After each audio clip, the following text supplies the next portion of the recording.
To all who come to this happy place, welcome.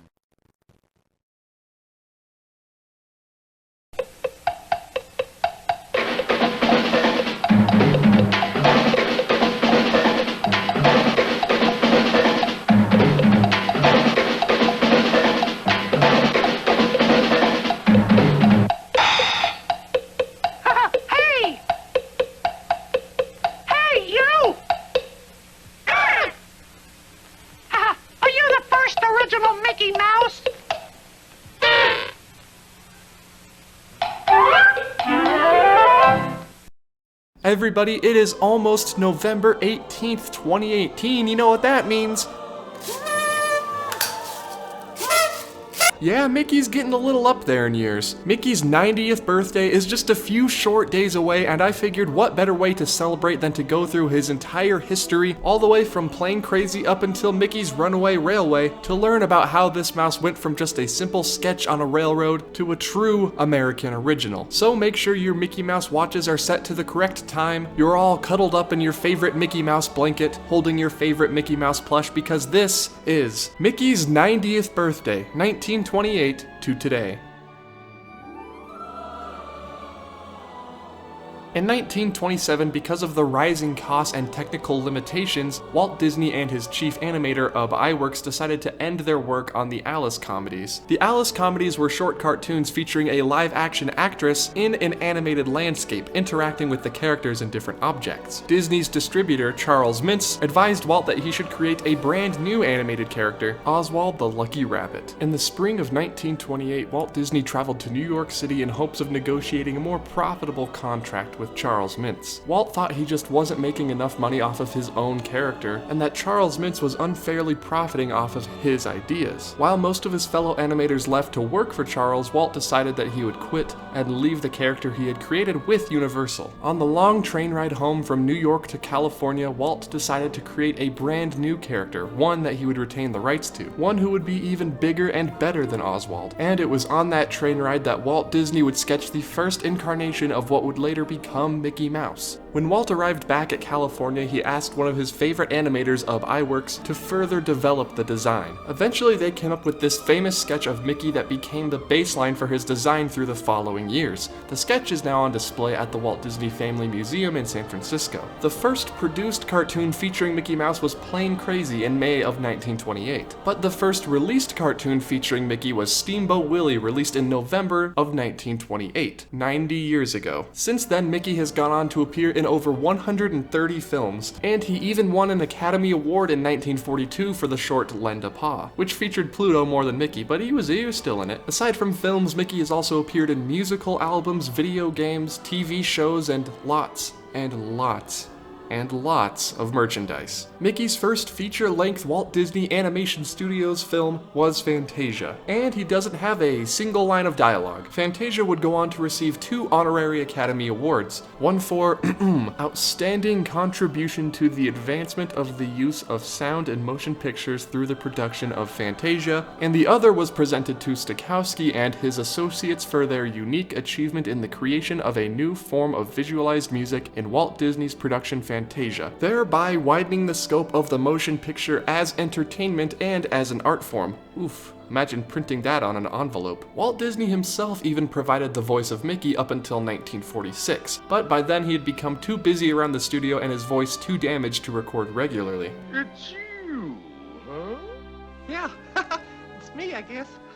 At that point, the voice of Mickey became that of Jimmy McDonald, who we've discussed on the channel before. A legendary Foley artist, animator, and musician, he would perform the voice until his retirement in 1977. Oh, I can't believe it. Is it bad?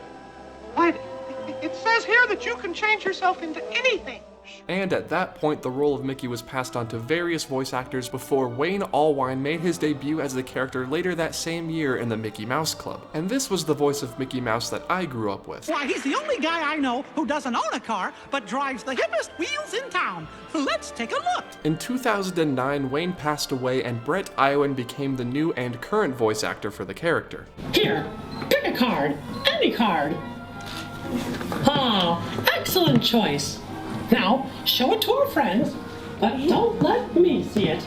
Now let's go back a second. I just mentioned the Mickey Mouse Club. Now before it became a TV show in 1955, it was actually one of Disney's first official fan clubs. The first official Mickey Mouse Club began on January 11th of 1930, 2 years after Mickey's debut. By 1932, the club had more than 1 million members, but in 1935, Disney began to phase out the club. In 1955, the TV show premiered and was sort of a variety show mixed with old Disney cartoons, hosted by Jimmy Dodd. It was also the very first appearance of those famous Mickey Mouse ear hats that are more recognizable as icons of the parks these days, but they had their start on television. Speaking of the parks though, let's talk about the impact Mickey had on Disneyland and Walt Disney World. When originally dreaming up a Disney theme park, Walt had an idea for a park on the studio lot called Mickey Mouse Park. This idea was less similar to modern day Disneyland with dark rides and roller coasters and more similar to just a very high-end public park, with a small train circling the perimeter and maybe some boat rides and different fun activities for people to do inside. Upon designing Walt Disney's ideal Mickey Mouse Park, the ideas became too big for the land that they had to build on. Eventually, Disney found land in Anaheim, California, where, of course, Disneyland stands today. The giant smiling Mickey face at the entrance of the park was there on opening day, and Mickey was even there to help open the park with all the different esteemed guests, Walt Disney himself, news reporters, cast members, and tons of other uninvited people. The Mickey suit used back during the opening of Disneyland was actually used beforehand for the Ice Capades, a sort of precursor to Disney on Ice. And because the performers who played these characters had to have range of movement and they had to be able to see very clearly out of these costumes, they look pretty nightmarish. Over time, and it did take a very long time, Disney made the Mickey and Minnie costumes less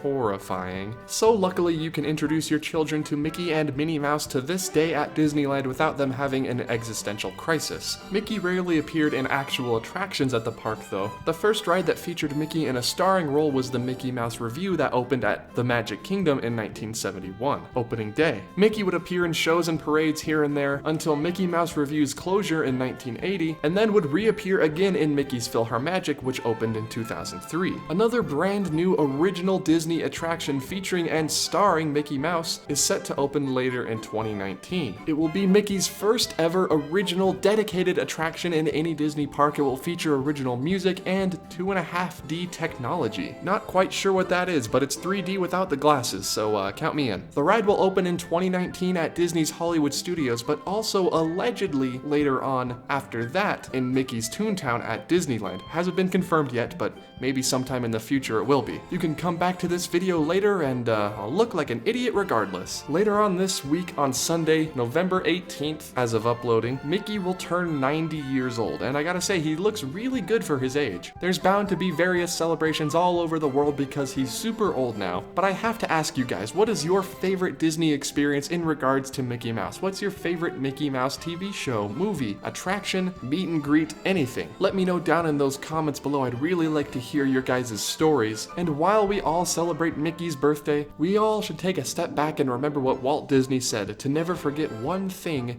it was all started by a mouse. More or less.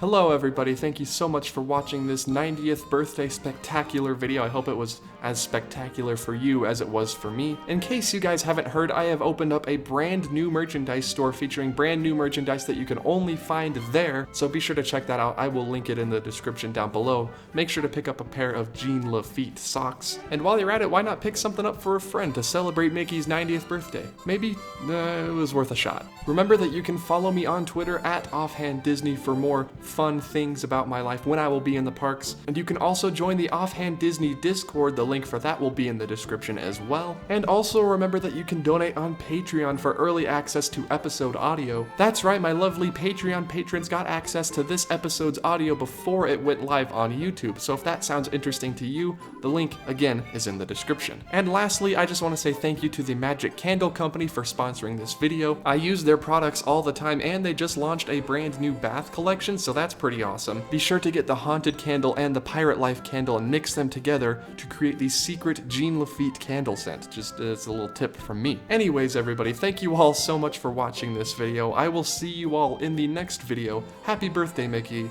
Goodbye.